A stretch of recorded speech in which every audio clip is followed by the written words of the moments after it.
Hello, I'm Kyle Singer, and I will be talking about priority scheduling for interactive applications. This is a joint work with several other collaborators at WashU in St. Louis and CMU. In this work, we focus on the task parallel programming model, which provides high-level constructs to allow the programmer to denote the logical parallelism of a computation and let an underlying runtime automate the scheduling and synchronization. The use of futures is one form of task parallelism. Here I use a simple program, the naive divide and conquer Fibonacci algorithm, to illustrate the use of futures. We use the create keyword to indicate that the named future task, fib of n-1, may execute in parallel with the continuation of its parent, which starts at the fib of n-2 call. The create keyword returns a future handle, which is a memory object that represents both the status and the result of a future task's computation. When we need the result of the future task, we can use the get operation, which blocks the control until the future task completes. After using these keywords to denote the logical parallelism of a computation, we can leave it up to an underlying runtime to schedule the program on available cores. The use of futures is supported by Multi-Lisp, Java, C++11, ML variants, Habanero variants, some Silk dialects, and others. These task parallel programs can be represented using directed acyclic graphs, or DAGs. In a DAG, each node represents a series of instructions without parallel control, and each edge represents a dependence between two nodes. When we reach a create keyword, we place the future task to the left and the continuation to the right. We will be considering online scheduling, so the DAG unfolds dynamically as the computation proceeds. That is, only once a node executes does its immediate descendants become ready to execute and are revealed to the scheduler. Provably and practically efficient scheduling algorithms exist for scheduling such task parallel computations. However, work on task parallelism has primarily focused on throughput-oriented, non-interactive applications, such as scientific applications from the high-performance computing domain. In such applications, the program takes in an initial set of inputs, performs the computation, generates an output, and terminates. For such applications, it makes sense for the scheduler to optimize for throughput to provide the final result of the computation as quickly as possible. In contrast, our work considers interactive applications, which tends to be service-oriented and long-running and incurs frequent interactions with the external world. Examples of such applications include modern desktop software and web services. In these interactive applications, there may be both foreground tasks that interact with the user and thus needs to be latency sensitive, and background tasks which can tolerate longer latency. Because there is a user waiting for the result of the interactive task, we can say that this task is of a higher priority than the background task as shown here. Most prior work in scheduling for task parallel platforms provides guarantees on whole program execution time and treats all ready nodes equally, but it does not make guarantees about the execution of individual tasks, nor does it account for task priorities. Recently, to address this problem, Muller et al. Proposed the prompt scheduling principle to handle prioritized tasks.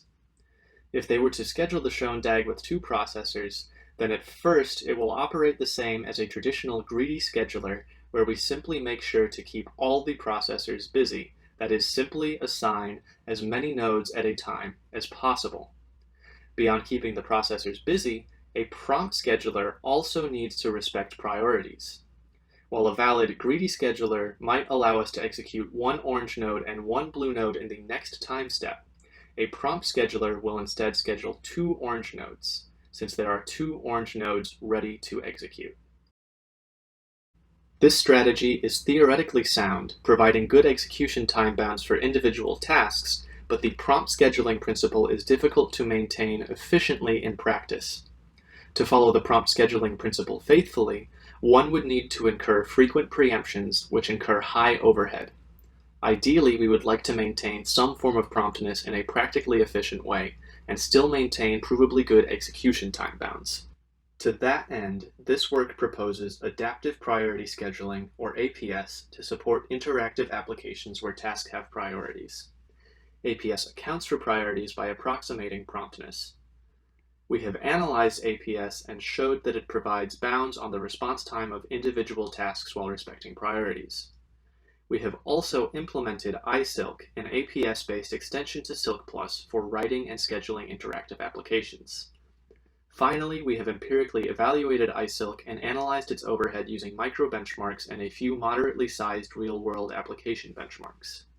At a high level, APS works as a two-level scheduling strategy. At a lower level, APS assumes a greedy scheduler for each priority level in a program. Each of these schedulers is allocated some number of processors that it can use to schedule tasks. Above these greedy scheduler instances, there is also a master scheduler that acts as the processor allocator.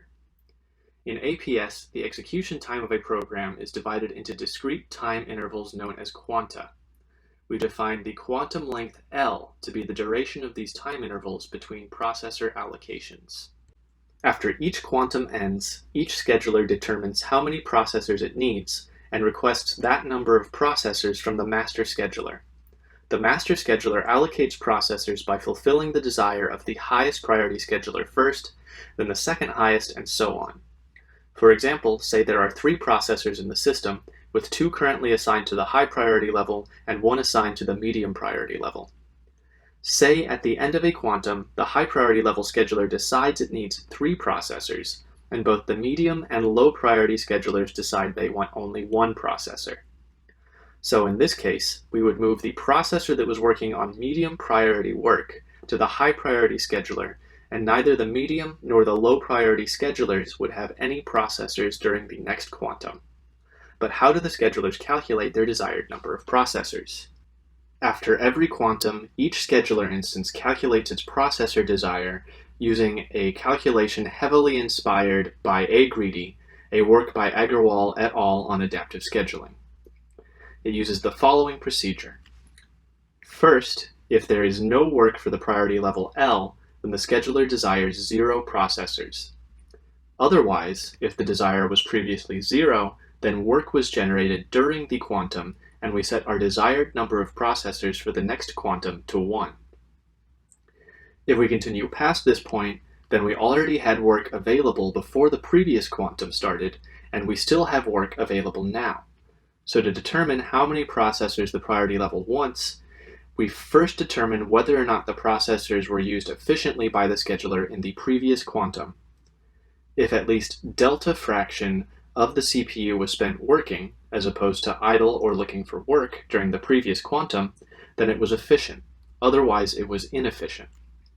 In our first case, if the quantum was inefficient, then we reduce the desire by a factor of rho for the next quantum, regardless of the number of processors we were allocated. Else, if the quantum was efficient, then we first check to see if the scheduler's desire was satisfied in the previous quantum. That is, the allocation A sub q minus 1 was equal to the desire D sub q minus 1. If so, we optimistically assume we can use more processors and increase the desire by a factor of rho. We call such quantum an efficient and satisfied quantum. Otherwise, even though we were efficient but deprived of processors, we do not change the desire for the next quantum. The rationale is that we do not know if our previous desire was correct. We call such a quantum an efficient and deprived quantum. Because interactive applications can be long-running, we are concerned with bounding the execution time of each task as opposed to the overall execution time. We define the response time of each task as the time from when the first node of a task is enabled to when its final node is executed. Before we can state the bounds of APS, we need to define a few more concepts on the DAG. The first concept we need is that of the competitive work, W sub tau.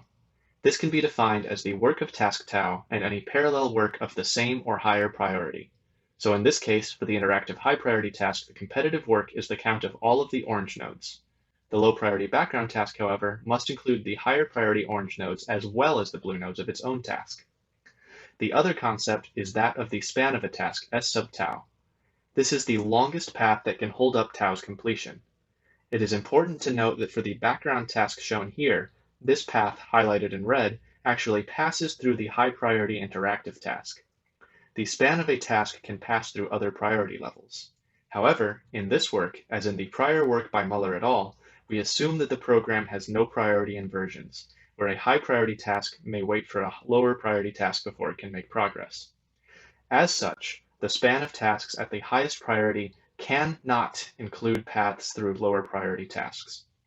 We have separately developed a C++-based type system to rule out programs with such priority inversions, but it is not the focus of this work. If you are interested in finding out more details, please refer to our PLDI 20 paper.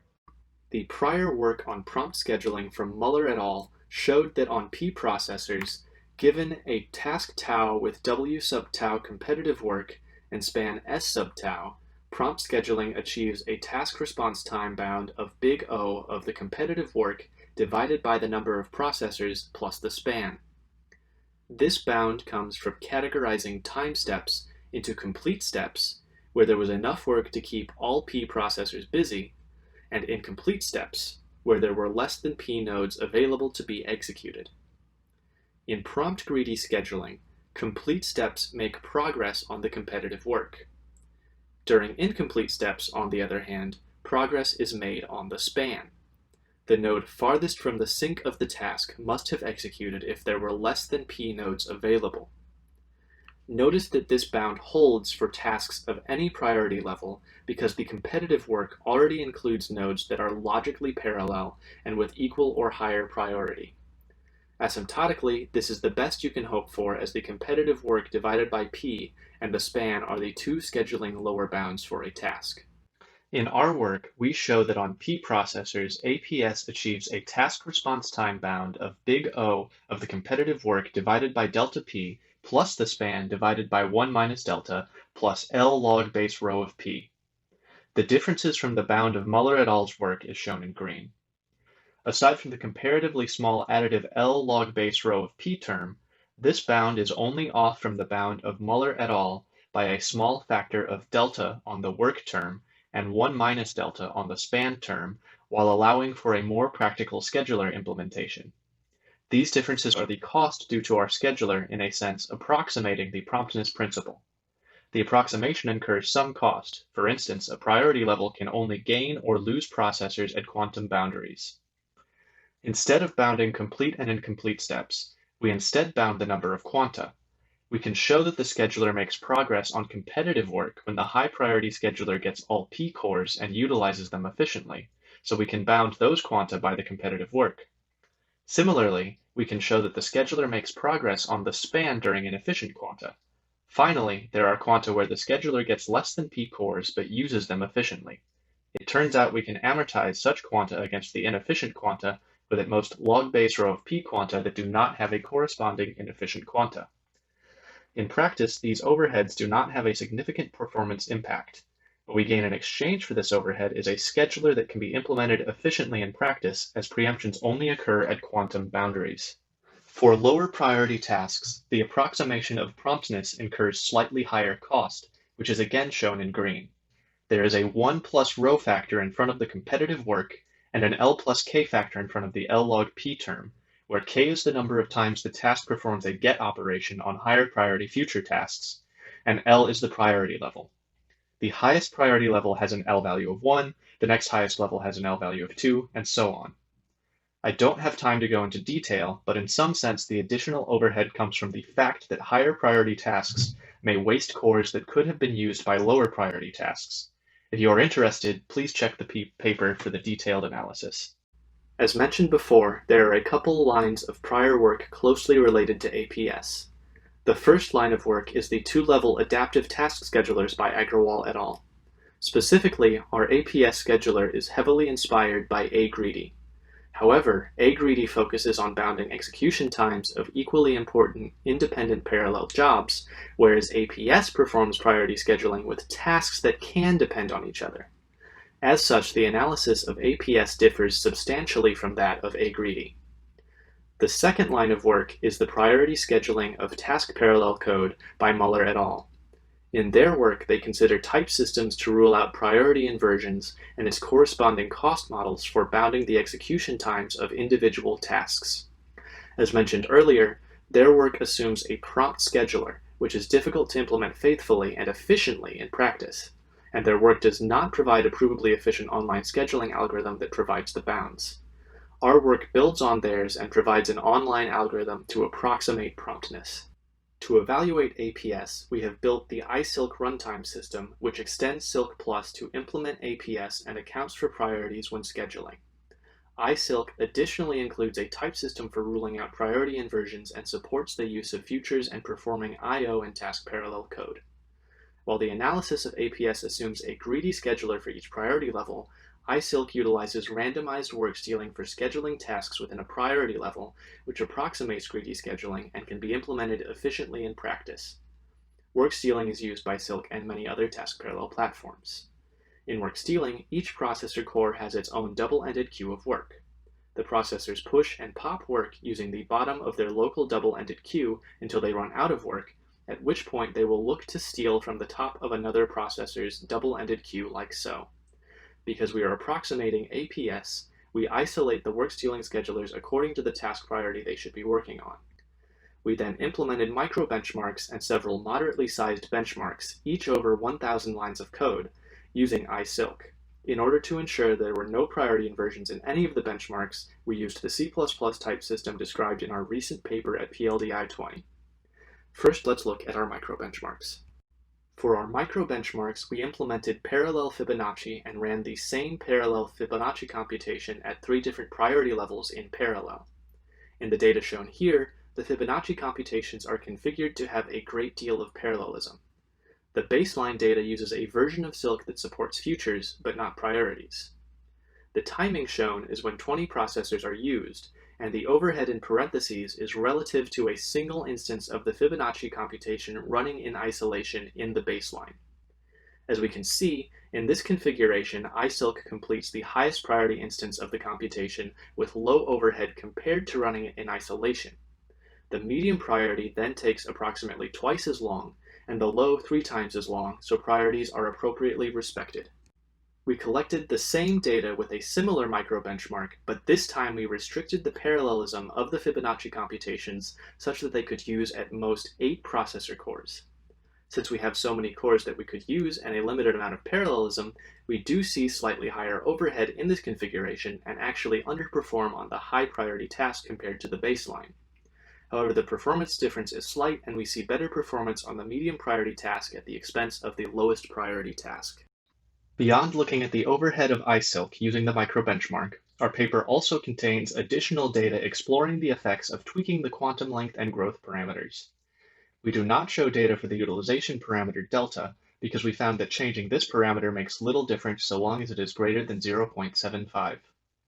For the quantum length, however, we found that generally values of 500 microseconds or 1 millisecond worked well. These values strike a nice balance between overhead for reallocating processors and reacting to changes in parallelism in a given priority level.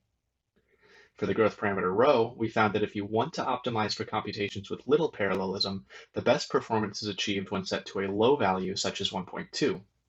When optimizing for computations with high parallelism, however, it appears better to set rho to a high value such as 2.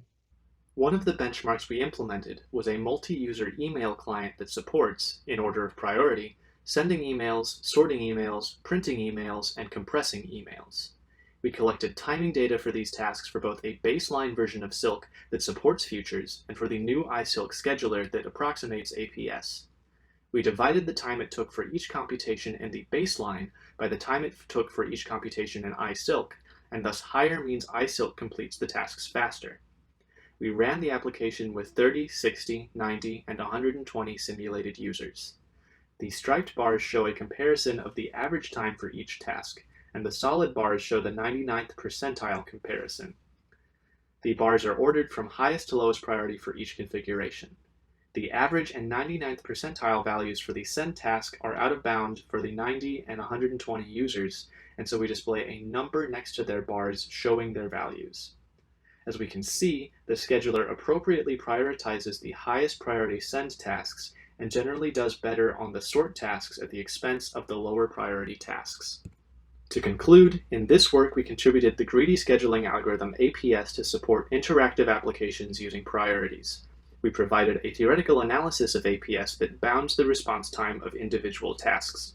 We also provide and evaluate the iSilk platform, which schedules interactive task parallel programs in a manner that approximates the APS algorithm. Thank you for your attention.